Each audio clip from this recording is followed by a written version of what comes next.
Ramo, Ramo, Ramo, Hare Hare, Hare Krishna, Hare Krishna, Krishna Krishna, Hare Hare, Hare Rama, Hare Rama, Ramo Ramo.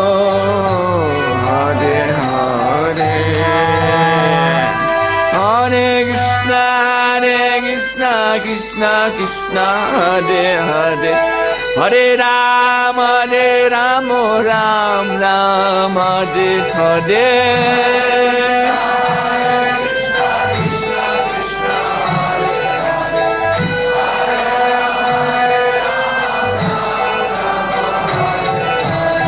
Hare Krishna Krishna Krishna Hare Hare Hare Ram Hare Ram Rama Rama Hare Hare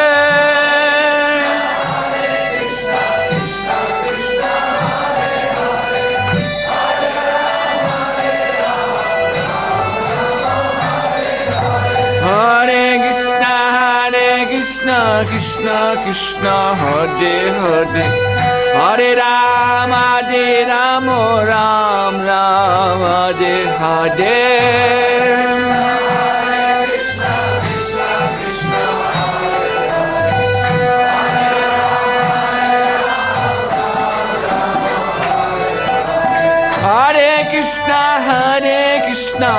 Krishna Krishna Hare Hare Hare Ram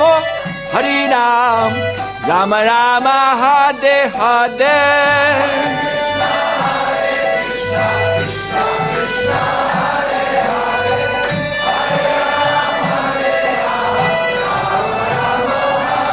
Hare Krishna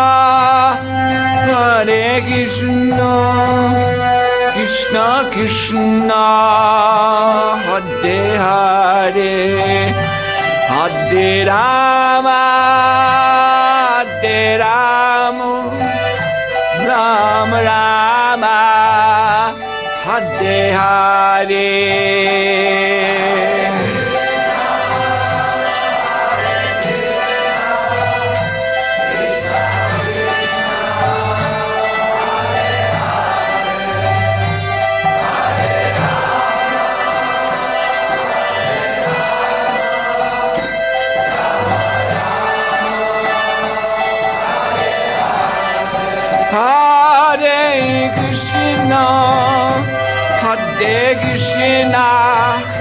Krishna Krishna Hare Hare Hare Rama Rama Rama Hare Hare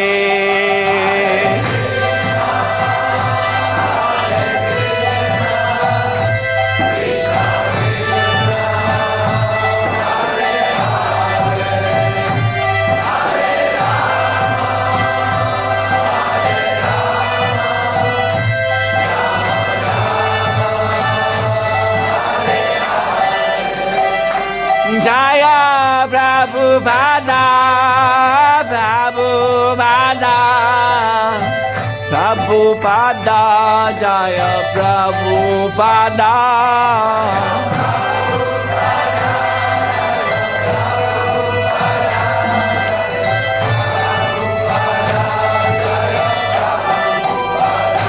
Hadiva Hadiva Haribo.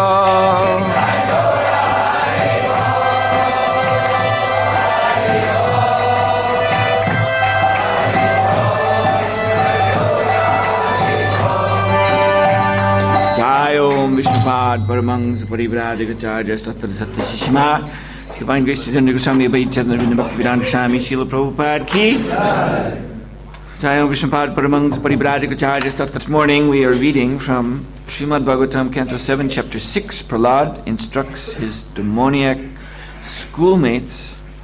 Text number 5.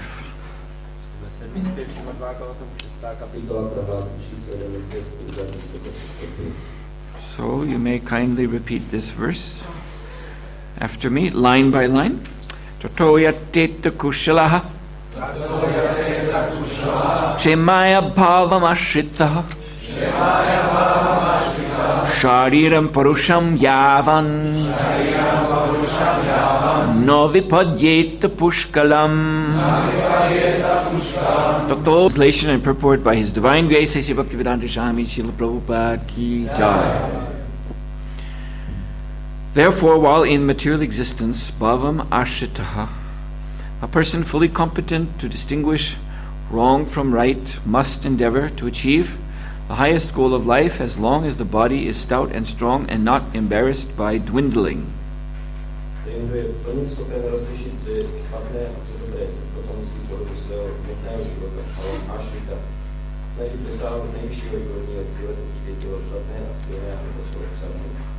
Purport.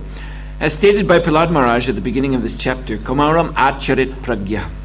The word Pragya refers to one who is experienced and who can distinguish right from wrong. Such a person should not waste his energy and valuable human lifetime simply working like a cat or dog to develop his economic condition.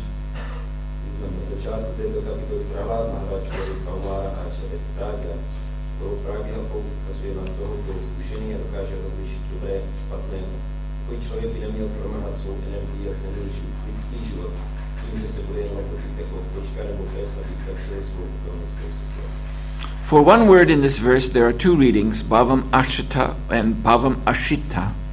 But accepting the meaning of either of them will bring one to the same conclusion. Bhayam ashrita. Bhayam ashrita indicates that the materialistic way of life is always fearful because at every step there is danger. Materialistic life is full of anxieties and fear, bhayam. Similarly, accepting the reading bhavam ashrita, the word bhavam refers to unnecessary trouble and problems. For want of Krishna consciousness, one is put into bhavam, being perpetually embarrassed by birth, death, old age, and disease. Thus, one is surely full of anxieties.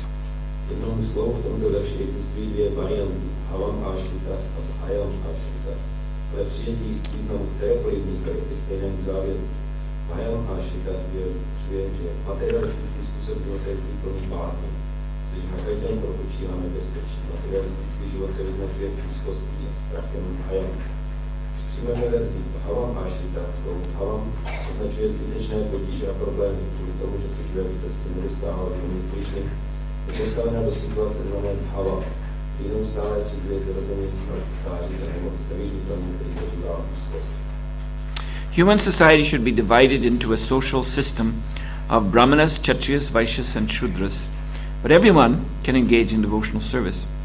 If one wants to live without devotional service, his status as a Brahmana, Kshatriya, Vaishya, or Shudra certainly has no meaning. It is said, Stanad Brashtra Patanti Adha. Whether one is in a higher or lower division, one certainly falls down for want of Krishna consciousness. A sane man, therefore, is always fearful of falling from his position. This is a regulative principle. One should not fall from his exalted position. The highest goal of life can be achieved as long as one's body is stout and strong. We should therefore live in such a way that we keep ourselves always healthy and strong in mind and intelligence, so that we can distinguish the goal of life from a life full of problems. A thoughtful man must act in this way, learning to distinguish right from wrong and thus attain the goal of life.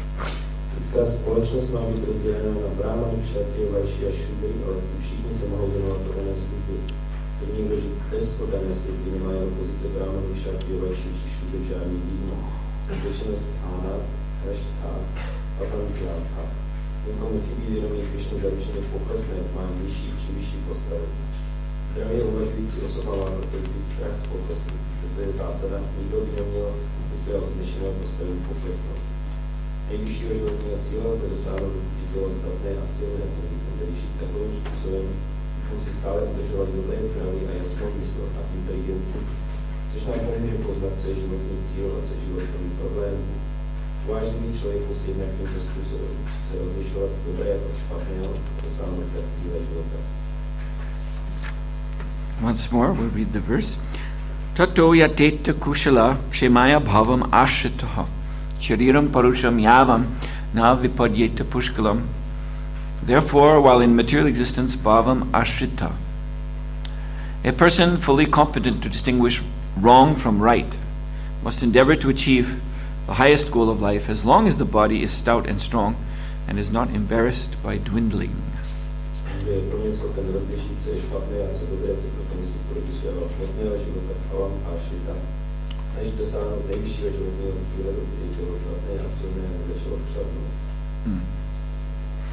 Ukam karoti bhachalam mangamangayate grim kripiramande shigurundinatanam. Similarly, in the 5th chapter of the Gita, Lord Krishna says that we have the time of the duration of this body, prak sharira vimokshana, before we give this body up, to overcome kama, krodha, bhava, vinam. Lust, kam, and krodha, the opposite, which means anger or frustration. That's the basic duality of conditioned life.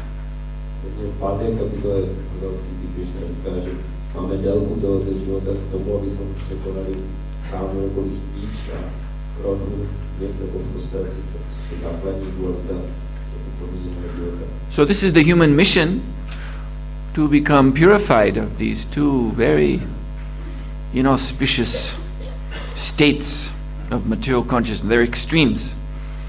Lust on the one side and anger on the other side. Both are very dangerous, very potentially destructive.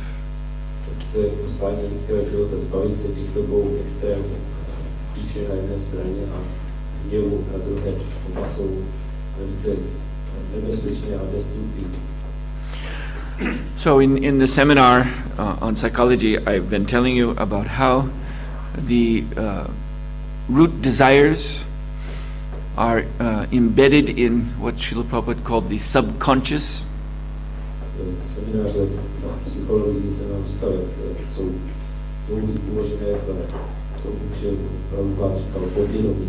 And the subconscious is actually the first covering of the soul by ignorance.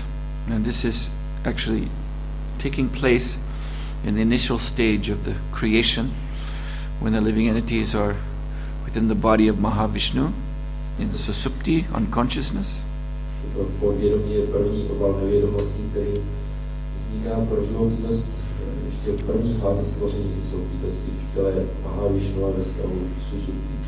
So, under that covering, the soul's pure consciousness and pure desires are smothered, and thus they become perverted.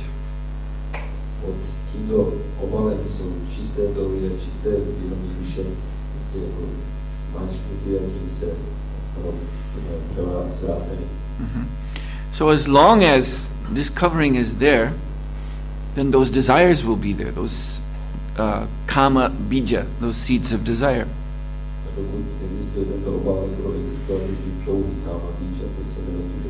And as long as those seeds of desire are there, then they're going to want to grow. And the nourishing atmosphere for their growth is the agitated mind.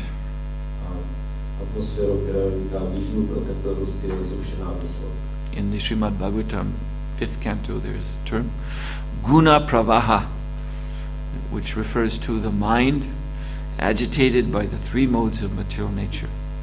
ten styl. Áno, a tomu je skúra prováha, což myslím, že je mysl rozličnou právě přírody. You see, so that's the atmosphere around this primeval covering storehouse of material desires. In that atmosphere, the seeds can nicely grow and be contemplated. These desires, fledgling desires, seedling desires, can be contemplated in the agitated mind and thus nourished further. Takže to je prostředí, ve kterém jsou v tom základním prvotní sklad těch tužeb a ty tam mohou pěkně líčit a růst, když se rozjímá. And so by this thinking and feeling, then finally willing, then the desires come to the gross body stage, the stage of the shtula sharira, the gross body, gross senses, and they're enacted. Myšlení a cítění se vyvíjí chtění a vzniká stůla šarira nebo hmotné tělo a ty touhy se vyžívají. So for overcoming these desires, again, Kama and Krodha are, we could say, symbolic of all of them. They're the extremes, and thus they encompass all sorts of desires. So to overcome them, we have to work on consciousness, on the mind, on pacifying the mind, getting the mind clear of the influence of the three modes of material nature. Abychom tyto překonali a vlastně se dají obsáhnout do těch dvou extrémů Kama a Krodha, které zamují, tak musíme pracovat na tom, abychom uklidnili mysl a vlivu kolem přírody. And Vedic civilization, we can say, gives a kind of a two-pronged, you see, two-pronged approach to this.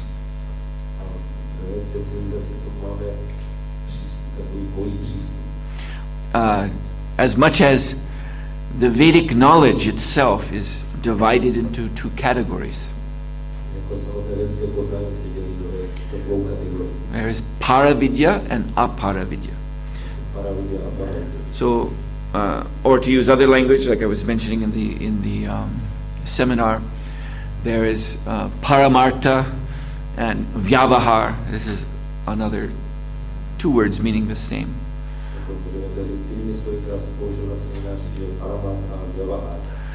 So Paravidya, of course, is the transcendental science of self and God realization. Para means transcendental. And we, in our essential and original identity, are, what does Sri Krishna say? We are para prakriti. Our nature is that we belong to that transcendental realm.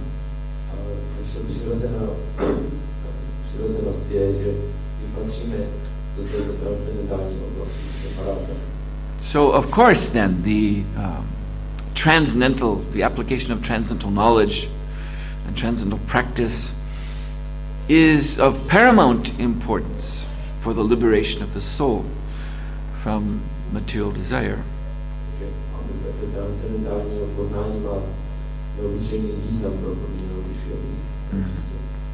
Then there's the Aparavidya, which is the Vedic knowledge that refers to our situation here in the material world.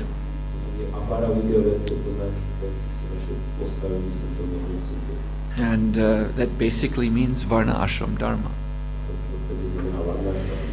So here Srila Prabhupada writes, human society should be divided into a social system of brahmanas, kshatriyas, vaishyas and shudras, but everyone can engage in devotional service.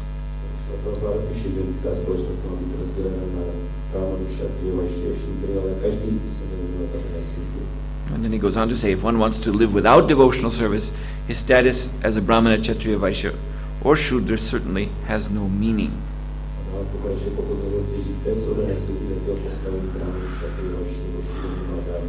So it's clear from this that the two are meant to work in harmony.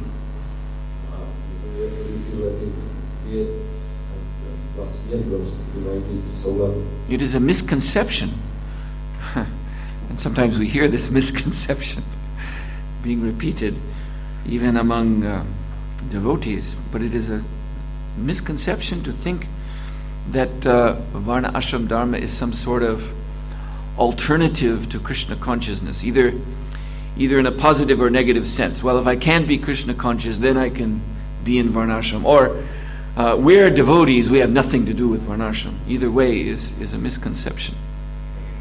Slyšíme často i mezi orami takové milné pojetí, že varnasrama dharma je jakousi alternatívou k výrobu Krišny, buď v pozitivním smyslu, že může být buď to si výrobu Krišny, nebo může být ve varnasrama dharmě, anebo i v negativním smyslu, že ve skutečnosti jsme oddaní a varnasrama pro nás nemá žádný smysl. Because as Prahlad Maharaj says, Shariram Parusham Yavam, as long as you have this body, we have to engage it. And it is best engaged according to its inherent modes of nature.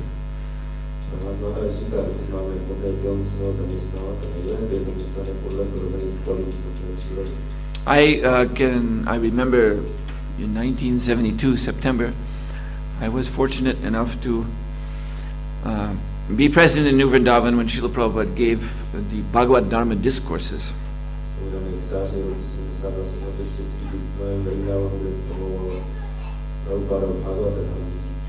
And the way he explained Bhagavad Dharma, it was just in this very sense, that on the one side, Bhagavad, this is the path back home, back to Godhead, this is devotional service, Bhagavata Vidhi, process of hearing and chanting and serving Krishna. And then Dharma actually refers to Varna Ashram Dharma. So Srila Prabhupada's presentation was, in his presentation he was very carefully presenting them as one unit, Varna Ashram and devotional service.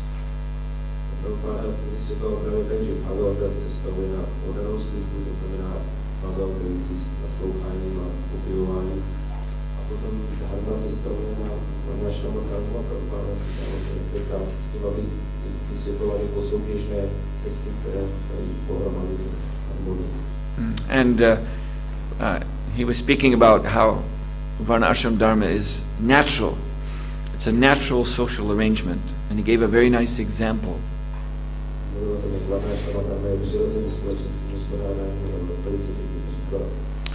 He said that the Brahmanas, for their duty in society, they become expert. He mentioned two things: Jyotish, astrology, and Ayurveda, Vedic medicine.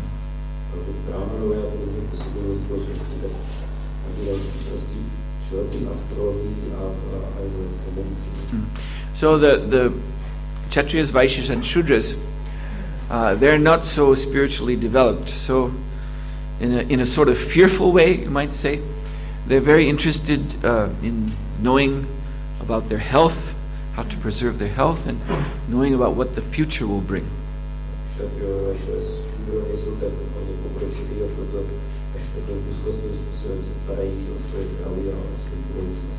This is, conditioning. This is, and we see it everywhere. People are conditioned in that way. So the Brahmanas are there to give this sort of information, but moreover, they give Atma Tattva, they give Bhagavat Tattva along with it. But the interest in going to a Brahmin is first of all sparked by the fact that they can give us Ayurvedic treatment, and they can give us our astrology chart and tell us what's going to happen in the future.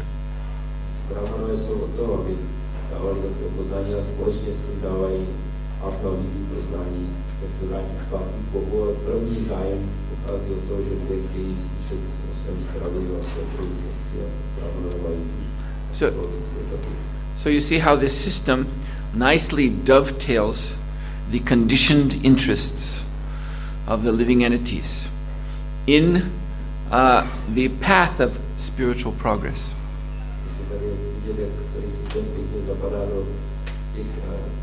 těch nižších bytostí v rámci jejich duchovního pokroku. So the whole purpose of the arrangement is to advance Krishna consciousness in human society. Účelem toho systému je, aby se podporovalo vědomí Krišny ve společnosti. And that's very clear that that's all it is meant for. To je velice jasné, že jedině k tomu je to určené. Dharma Shvanushtita Pungsang. Srila Prabhupada was quoting this in Bhagavad Dharma lectures. Vishvakshena Katasuyat Notpadye Didiratyam Shramaheva Kevalam. That unless there is the cultivation of attraction to hearing about Krishna, then this Varna Ashram social arrangement is Shramaheva Kevalam. It's a waste of time. It will not work. Prabhupada citoval na těch přednáškách od Bhagavata hlavně tento verš, který říká, že pokud se všemi činnostmi ve Varnašramě nepodporuje zájem o naslouchání o Krišnovi, tak je to všechno ztráta času a nebude to fungovat.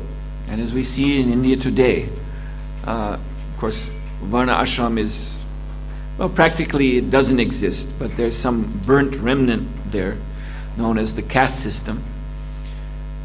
To můžeme vidět dnes v Indii, kde už Varnašrama neexistuje, ale jsou tam takové zbytky toho kastovního systému. And that is also, even though that is not actual Varnashram, it's some shadow of it, but even that is very rapidly disappearing. To není ve skutečnosti Varnašrama, ale nějaký takový podlesk, ale i to velice rychle mizí. And that is due to lack of Krishna consciousness. Je to kvůli nedostatku vědomí Krišny. It's due, I think I was mentioning before in another class that because I'm spending more time in India, I see that Indian people, mostly they are in the grip of very severe misconceptions about Krishna. Když jsem se o tom zmínil, protože trávím hodně času teď v Indii, tak vidíme hodně Indů, kde má velice milná pojetí o Krišnu. The average Hindu thinks Krishna was a historical personality. He may have been very great and a teacher of spiritual knowledge, but ultimately he was a human being like you and me.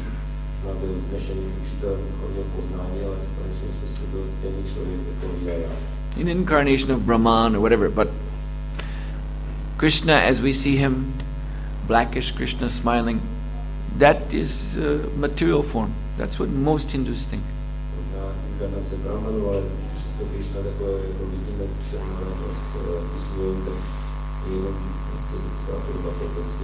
And because of the spread of this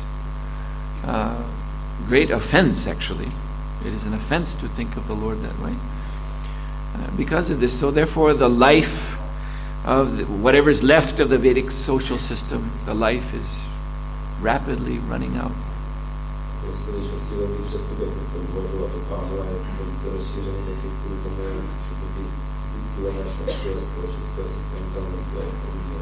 And what is coming in is, of course, the Western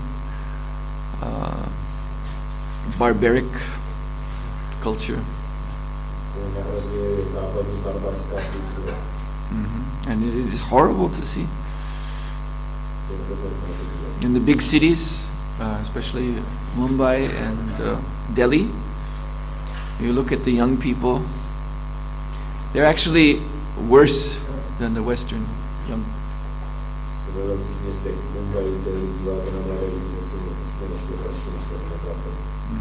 Because they're, at least young people are jaded, you know. Jaded means they're frustrated, and even their sense gratification is not very exciting for them. They just do it because there's nothing else to do.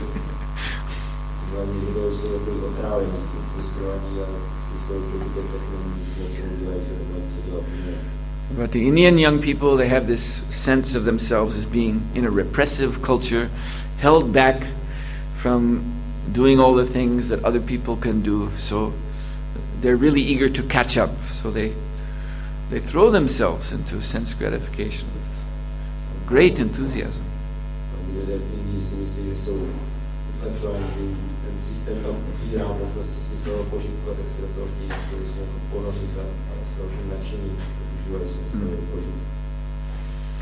So India, the whole world is in a very precarious situation. celý svět je velice prekérní situace.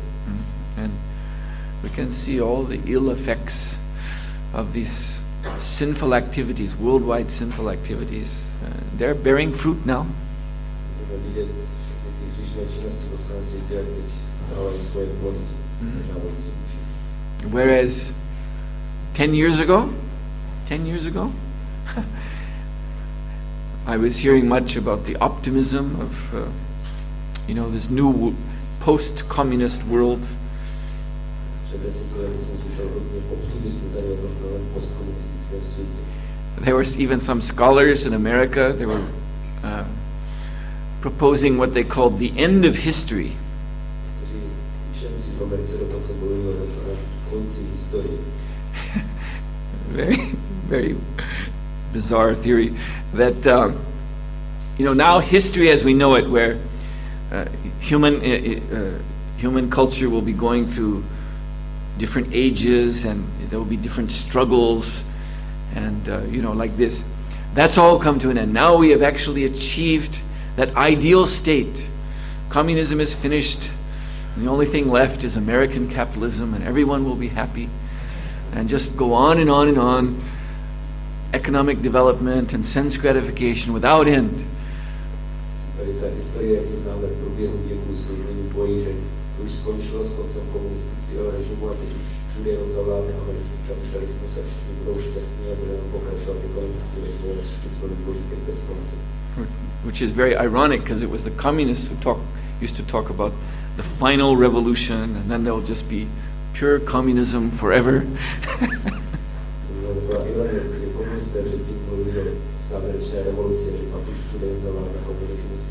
And Adolf Hitler, he had his 1,000-year Reich, a thousand years of just heaven on earth for the Germans, not for anyone else, I guess.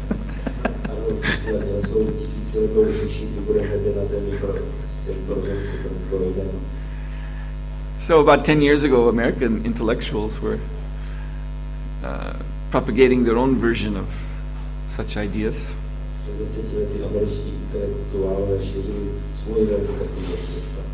But that all ended September 11th, 2001.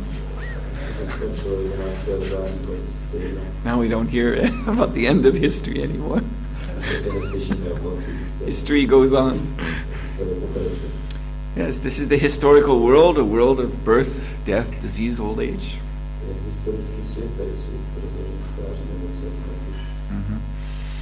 And so the Vedic scriptures give this solution. The Bhagavad Dharma, the cultivation of Krishna consciousness, Paravidya, transcendental knowledge, and on the other side, appropriate occupational engagement for our bodies in the varnas and ashrams.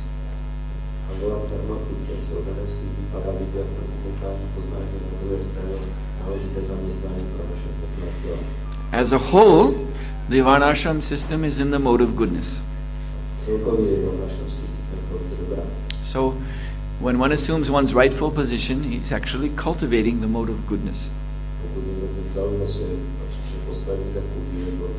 And that mode of goodness is conducive for the cultivation of Krishna consciousness.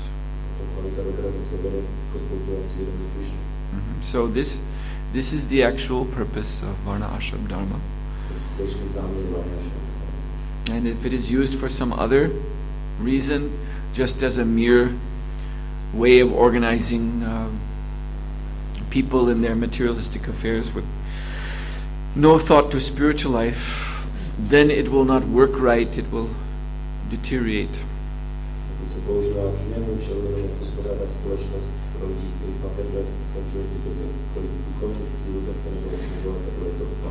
So we can see that in Varnashram Dharma culture, there is an absolute necessity. There we can say that the propagation of Krishna consciousness is, as Prabhupada said in this Bhagavad Dharma discourse, he says, that is the life of Dharma.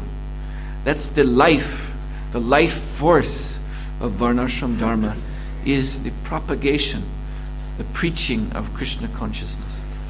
Můžeme vidět, že ve Varnashrama dharmě je nezbytné šíření vědomí Krišny a Prabhupáda to mluvil v těch přednáškách s Bhagavatam, že to je velice podstatná věc. So in Varnashram Dharma, everyone is trained to be submissive to spiritual authority, to be eager to hear spiritual subject matter.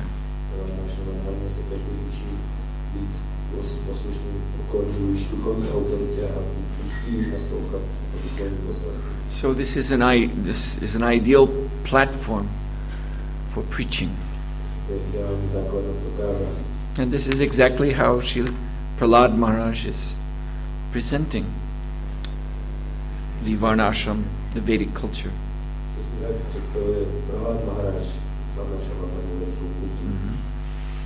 Therefore, while in material existence, a person fully competent to distinguish wrong from right.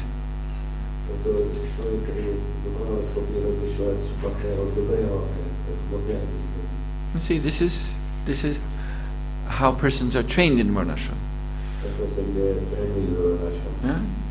They learn proper discrimination,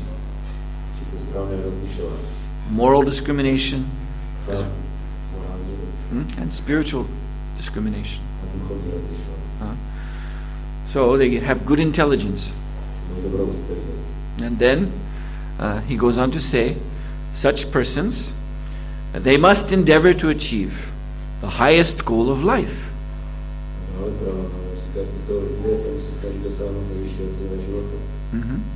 As long as this body is strong and stout and not embarrassed by dwindling.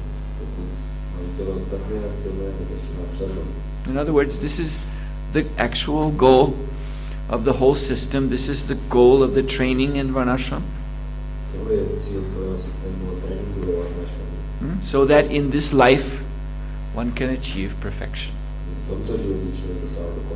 Go back home, back to Godhead. So I'll stop here. Would there be any questions? Yes?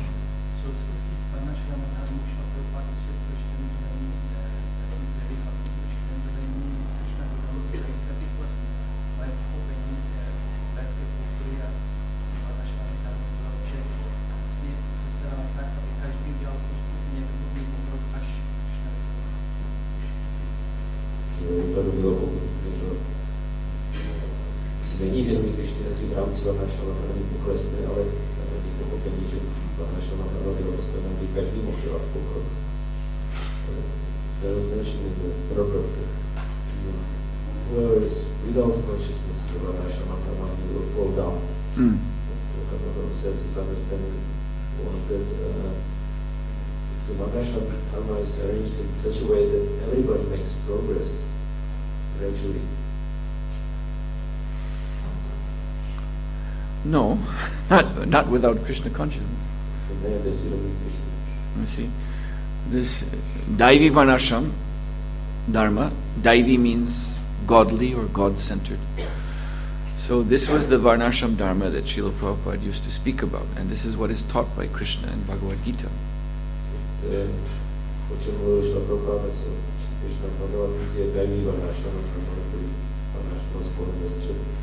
So what's the opposite of Daiva? Asura. And this word Asura, let's look at it. Let's analyze it as Madhvacharya has analyzed it. It's very interesting.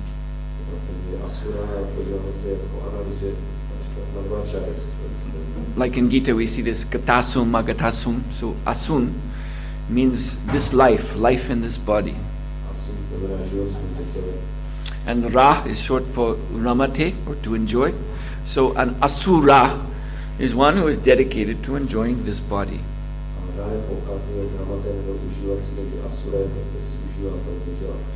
So if Krishna consciousness is not there, that's all you've got. You've just got someone who's dedicated to enjoying this physical body.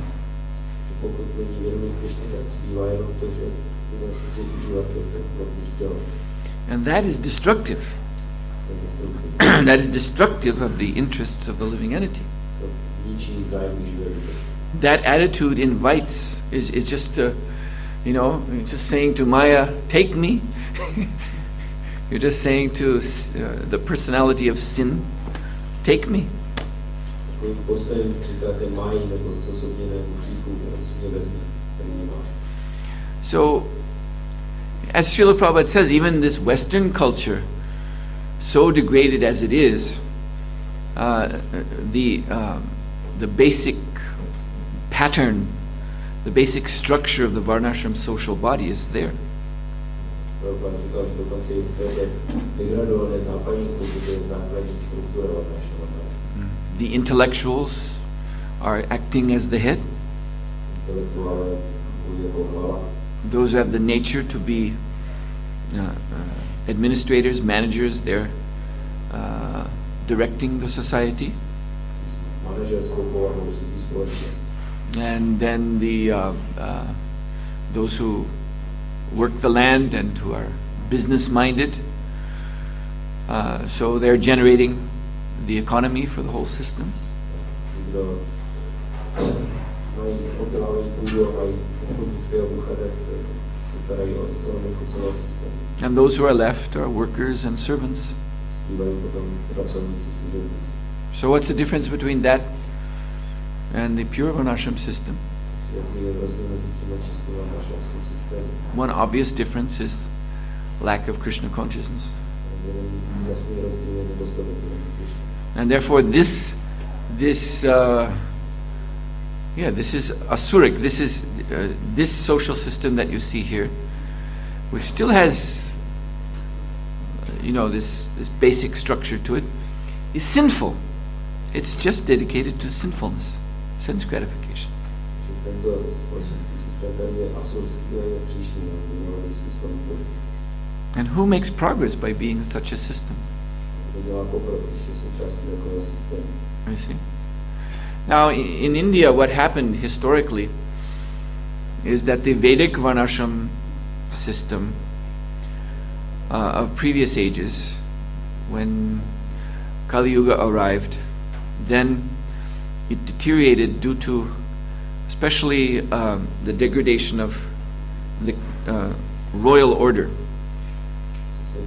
Stalo historicky, že ten védský varnashramský systém dřívějších jug s příchodem Kali se zhoršil, zvláště úpadkem královské třídy. And this is predicted at the end of the Srimad Bhagavatam, with the Bhagavatam was looking ahead into Kali Yuga and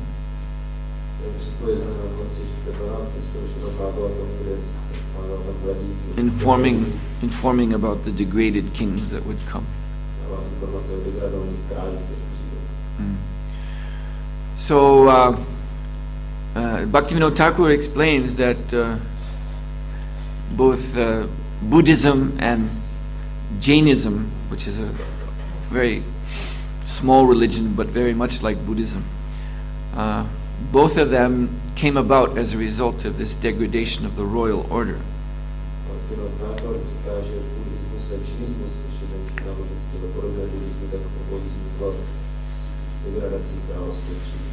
Buddha was born in a Kshatriya family,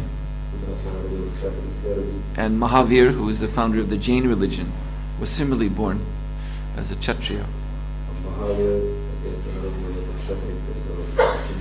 So they preached this Upadharma, provisional religion, to check this advance of sinfulness.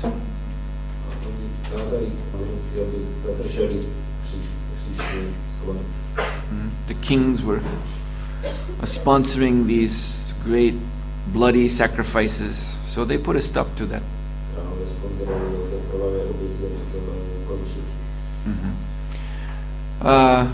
So then what followed after, as you well know, after some time of Buddhism, then Shankaracharya came and he preached what was apparently the Vedic Dharma again.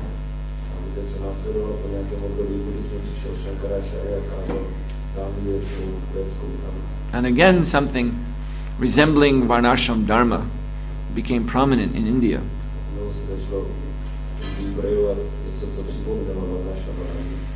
But the background of it was this Mayavadi philosophy.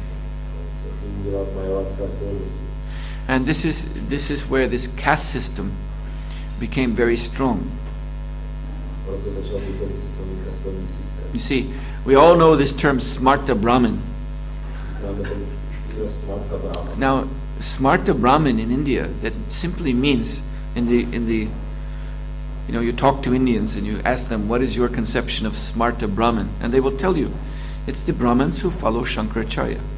Se Hindu zeptáte, jak máte představu o Smarta Brahmani, to jsou Brahmani, kteří následují Shankaracharya. So, in other words, the Mayavadi Grihastha Brahmanas, they are these Smarta caste-conscious Brahmins.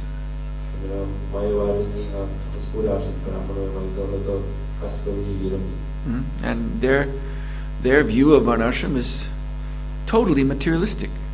Pohled na varnashram je plně materialistický. And it has to be because of the philosophy.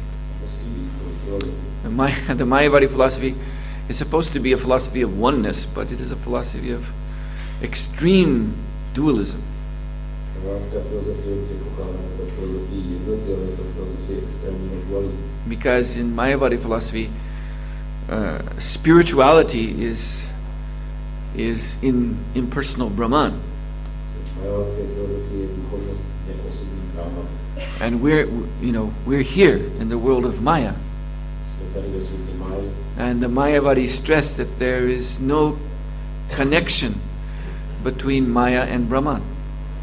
Zdůrazňují, že není žádné spojení mezi Májou a Brahmanem. It's not that Maya is an energy of the impersonal Brahman. That's not Mayavadi philosophy. Majovatská filozofie není, že Mája je energie neosobní Brahman. In fact, this is where Mayavadi philosophy becomes totally incomprehensible. The relationship between Brahman and Maya. This is one of the points they have this special term, anirvichaniya, which means don't talk about it. Just don't bring it up. Because it cannot be explained in words. Anirvichaniya means not expressible in words. Právě vždycky majovatská filozofie říká tohle anirvichaniya, že se nedá to vyjádřit slovy, jaký je vztah mezi Májou a Brahmanem, o tom prostě radši nemluvě. But it's definitely wrong, according to them, to say that Maya is an energy of impersonal Brahman. Každopádně říkají, že je špatně si myslet, že Mája je energie neosobní Brahman. If it was, then there would be a connection. Kdyby byla, tak by mezi nimi bylo spojení. Then we could consider there must be some way when you're in Maya to, naturally get to the Brahman platform. Si myslím, že musí být cesta, jak se z Máji přirozeně dostat na úroveň Brahman. But no, according to the Mayavadis, it's just that Maya has to stop completely. And they give their own examples. They admit that even their spiritual practice, becoming a sannyasi in the Mayavadi order, that's all Maya. They admit that. Reading Vedanta, that's also Maya. Vedas, that's all Maya.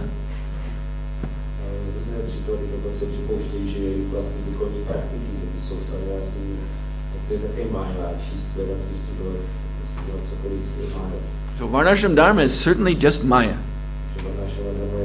Nothing to do with Brahman. But they say, it's just like Maya is like a dream. So there are some dreams, like if you're dreaming at night of a tiger jumping on you, then that will make you wake up. So there are some dreams that will make you wake up.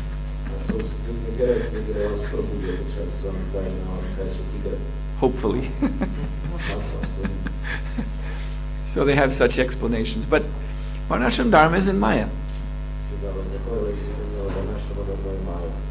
So this is the way the smarter Brahmins look at it. It's just material and has no connection with anything higher.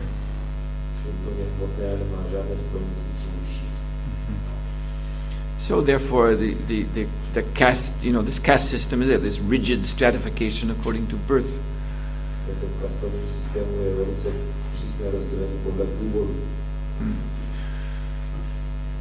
So this is how the caste system has become so prominent in India because of Mayavadi philosophy.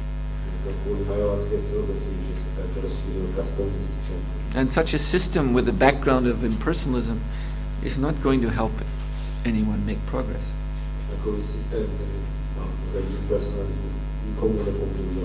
It's just a feature of Kali Yuga. So really the only real varnasrama system that can actually help the living entity progress is that which is married to Krishna consciousness, Daivi varnasrama.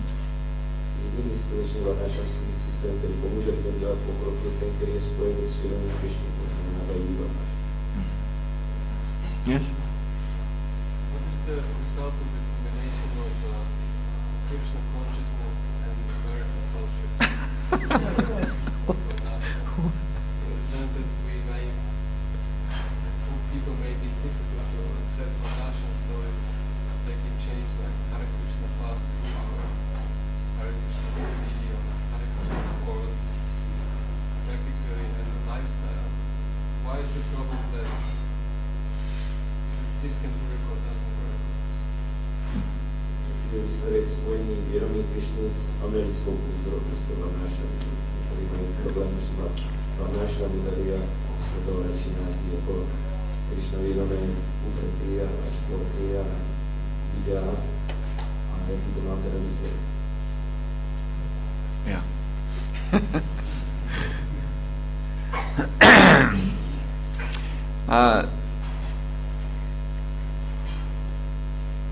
Years ago, when I was doing research into one of the books that I wrote, I bought a book by an American professor named Cornel West.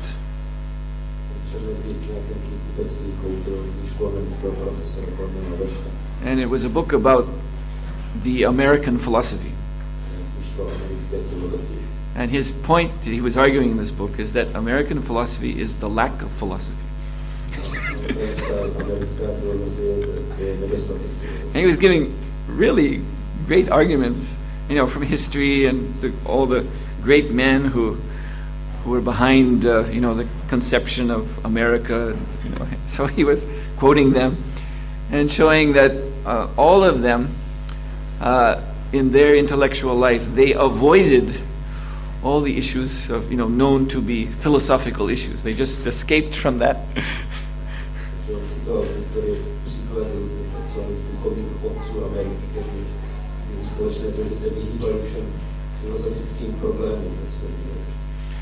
So the American ethic, so to speak, it's expressed right in the beginning of the Constitution, that all men are created equal and life is meant for pursuing happiness, which means sense gratification.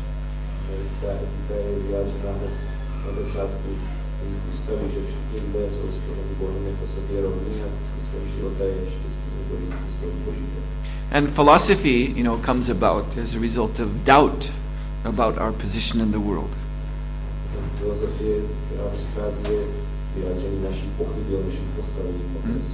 The philosopher wonders, why are we here? And he's not satisfied with that.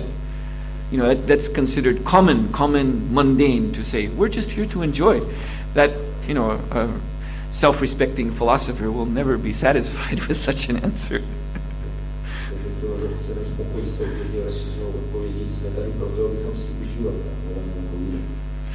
And another thing, religiously speaking, the religion behind the formation of America and all its ideals is technically called deism.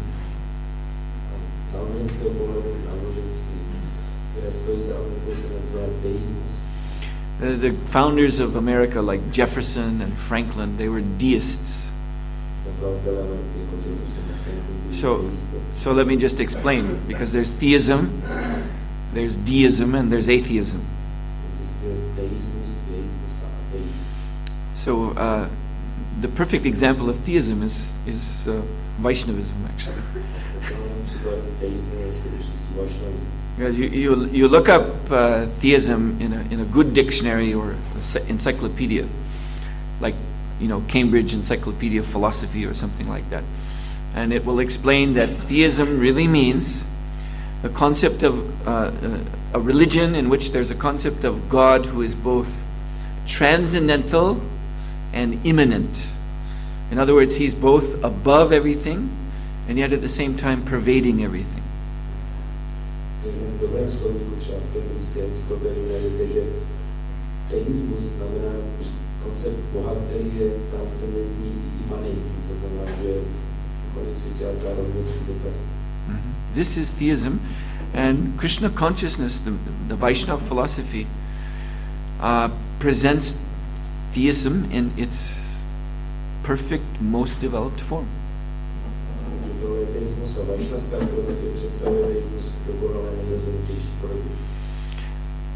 Pantheism, everyone's heard that word, just means belief in a God who is immanent.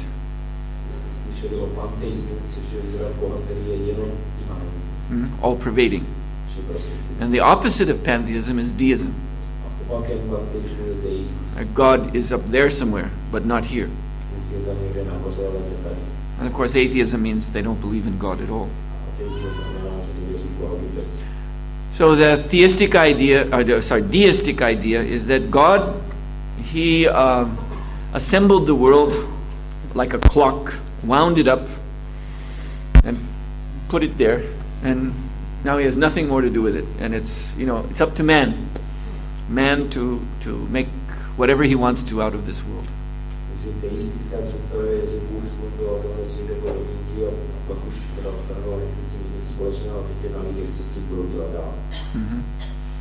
So therefore, in such a idea, both the non-philosophy and the non-theism, the idea of freedom, personal freedom is paramount, most important.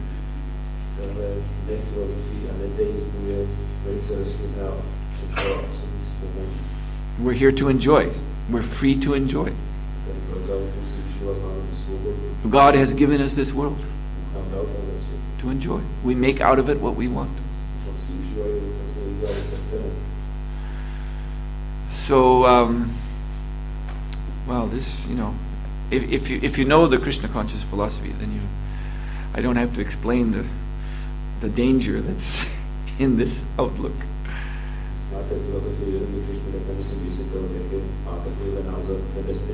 Srila Prabhupada again and again stressed that there are laws of nature, and human being is in no position to manipulate these laws. We are subject to these laws. Prabhupada compared the material nature to a printing press once.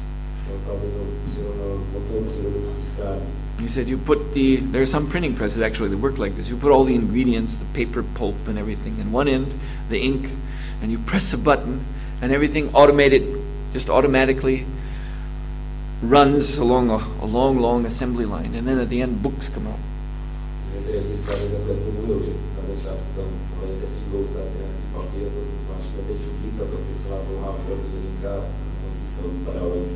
And the machine will always work that way. You cannot, say to the machine, well, instead of books coming out the other end, why don't we have, a nice Mercedes car or something? I'd like to have a new car.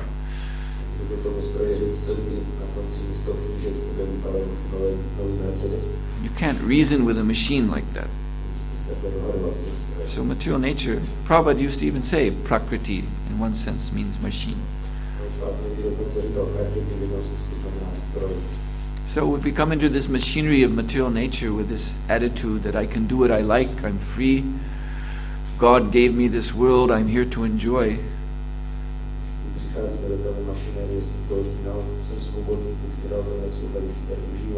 then we're going to get into great trouble. And varnasrama dharma is certainly not supportive of such ideas. Not at all. Huh? So,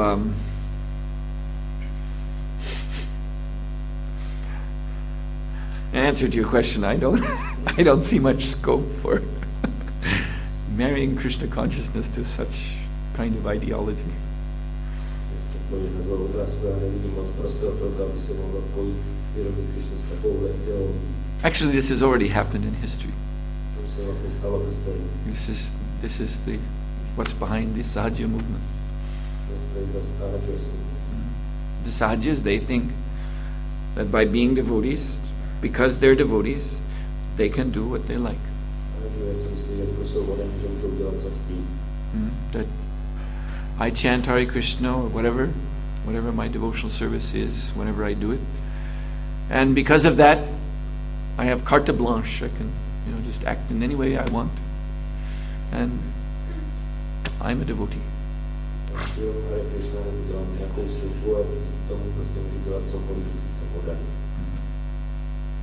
So Srila Prabhupada says they go to hell. Clearly states that. They go to hell. Alright, so it's now time to stop. Thank you very much, Srila Prabhupada ki jai. Suhotra Swami ki.